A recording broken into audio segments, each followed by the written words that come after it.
Bonjour, on s'est probablement tous posé la question un jour en levant les yeux au ciel. Comment est-ce qu'un mastodonte de métal, un truc aussi lourd, peut bien s'arracher du sol et voler? Eh bien, aujourd'hui, on va percer ce mystère ensemble. On va plonger dans les principes de base de la mécanique du vol. C'est parti! Alors, pour que ce soit bien concret, prenons un avion de transport. On parle de plus de 30 tonnes. 30 000 kilogrammes. C'est absolument colossal. Et pourtant, on le voit décoller avec une facilité déconcertante, comme s'il se moquait de la gravité. Alors comment ça marche?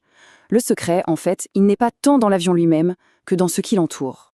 Pour vraiment comprendre le vol, la première chose à faire, c'est de changer notre façon de voir les choses. L'air, ce n'est pas du vide.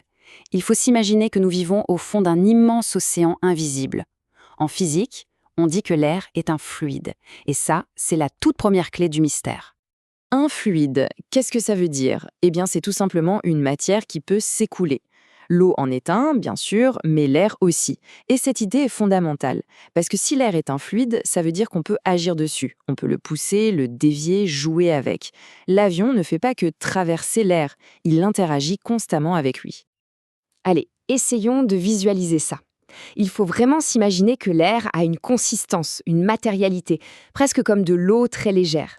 L'avion, en se déplaçant à grande vitesse, ne fait rien d'autre que sculpter cette substance pour se frayer un chemin vers le haut. C'est un changement de perspective qui change tout. Et cet océan d'air a des propriétés bien réelles. Il a une masse, une densité, et il exerce une pression sur tout ce qu'il touche. Il est aussi compressible, ce qui veut dire qu'on peut le serrer. Ces caractéristiques ne sont pas juste des détails pour physiciens, ce sont les véritables leviers que les ingénieurs utilisent pour faire voler un avion. Et justement, l'outil principal pour sculpter cet air, le véritable héros de notre histoire, c'est l'aile de l'avion. Sa forme si particulière n'est absolument pas due au hasard. Chaque courbe, chaque millimètre est pensé pour une seule chose, manipuler le fluide qui l'entoure. Si on fait une coupe transversale de l'aile, ce qu'on appelle un profil, on voit plusieurs parties. Il y a le bord d'attaque, à l'avant, qui fend l'air, le bord de fuite, à l'arrière, là où l'air se rejoint. Mais les deux parties qui nous intéressent le plus, celles qui sont au cœur du secret, ce sont l'extrados, la surface du dessus, bien bombée, et l'intrados, la surface du dessous, qui est plus plate. La géométrie de ces deux surfaces est la clé de tout. Et c'est là que la magie de la physique opère. Accrochez-vous, c'est fascinant. À cause de la forme bombée du dessus, l'air qui passe sur l'extrados est obligé de parcourir un chemin plus long que l'air qui passe en dessous. Pour arriver en même temps au bout de l'aile, il doit donc accélérer. Et là, une loi fondamentale de la physique nous dit que lorsqu'un fluide accélère, sa pression diminue. Pendant ce temps, sous l'aile, l'air est plus lent, donc sa pression reste plus élevée. Voilà le point essentiel. On se retrouve avec une zone de haute pression sous l'aile, qui pousse vers le haut, et une zone de basse pression au-dessus de l'aile qui, en quelque sorte, aspire vers le haut. Le résultat de tout ça? Une force globale qui pousse l'aile vers le ciel. Et cette force, c'est elle, la fameuse portance. C'est elle qui soulève 30 tonnes de métal. C'est quand même incroyable, non? Mais attention, la portance toute seule, ça ne suffit pas. Pour qu'un avion vole de manière stable et contrôlée, c'est en fait un balai complexe entre 4 forces qui s'opposent en permanence. Un véritable jeu d'équilibriste. Ces forces, elles fonctionnent toujours par paires.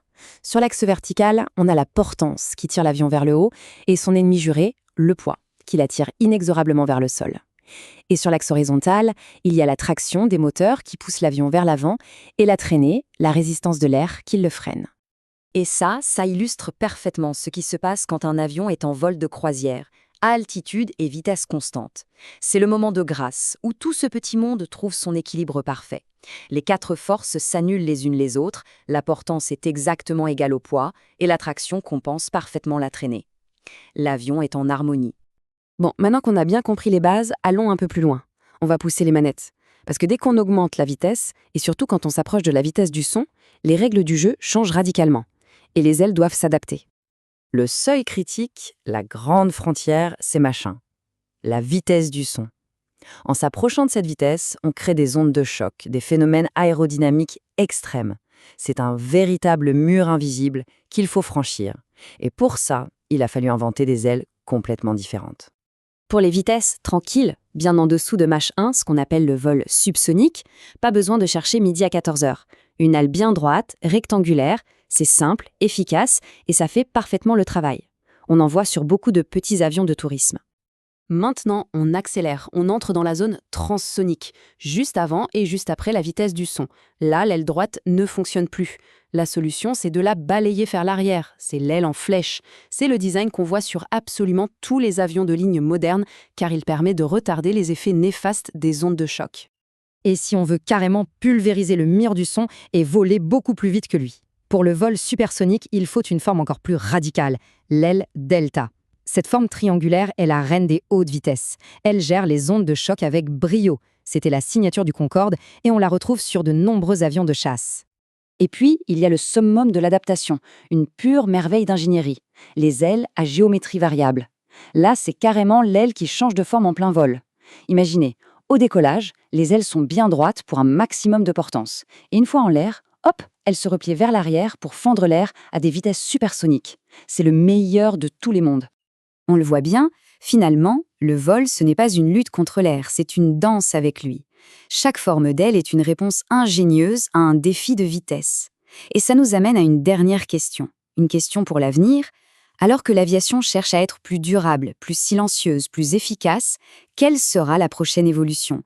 Quelle nouvelle forme d'aile va-t-on inventer?